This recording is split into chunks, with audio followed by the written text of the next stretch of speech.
shooting, let's talk about the length of the shot. How long should your shot be? I think people always misestimate length of shot. So let me give you a challenge. Turn on the television or go to YouTube and watch a commercial and watch each shot. That is from the beginning to the end of one piece. That is before a cut, after a cut, and before a cut. How long is that shot? That's what's called a shot. How long is it? I think sometimes we watch so many shots go by, we think they're just one piece, when actually they're tens or 20 different pieces. How long should your shot be? This is a really key question that's hard to answer, and most of us, when we're shooting our video, like to make a long shot. Like right now, I'm making a long shot. Or if you record someone who gives a lecture, well, they could be a 1 hour shot.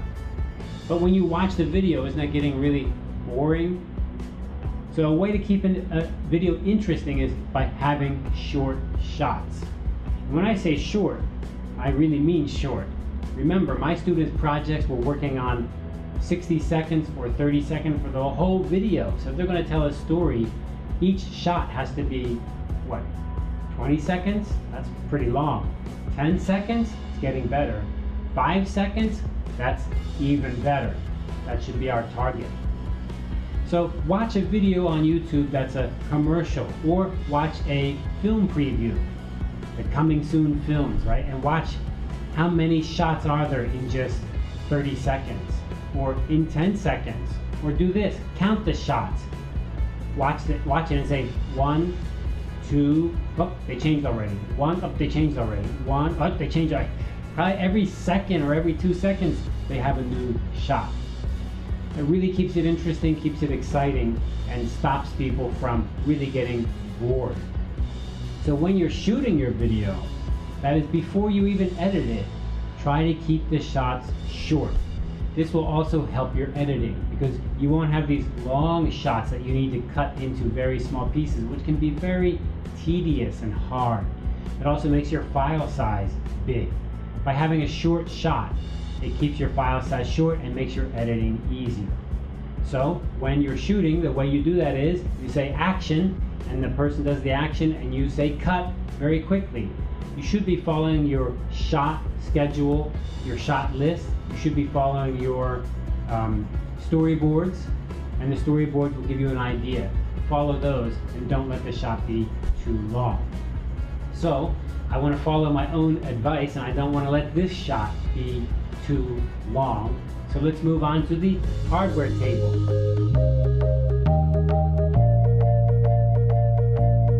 Okay, here we are at the hardware table, and what hardware are we going to look at today?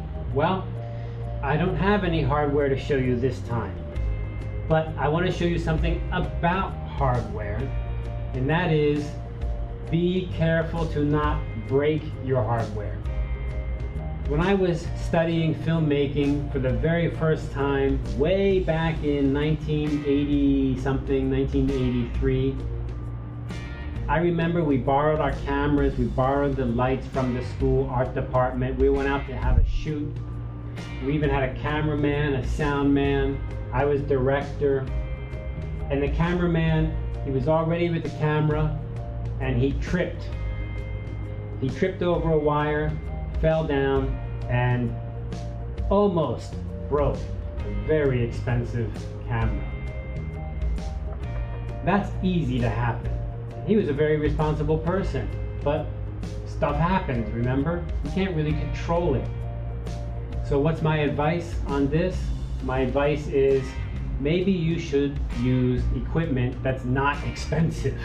That way, if it's broken, it's not a big deal. You don't lose a lot, right? If you have expensive equipment, the chance that something happens is always there.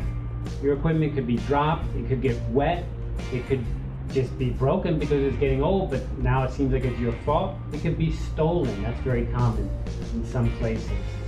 So my input is try not to get expensive equipment. And all the things I've showed you on the table, all the stuff I've showed you is low cost, not expensive. That's been my goal. That way, if something gets broken or lost, it's just not a big deal. Now we're going to talk more about how to actually use some of your equipment to be a little bit safer, some safety tips, but that's the big one. Make the most out of less. Do something great with low cost. Make the most with less. Good luck.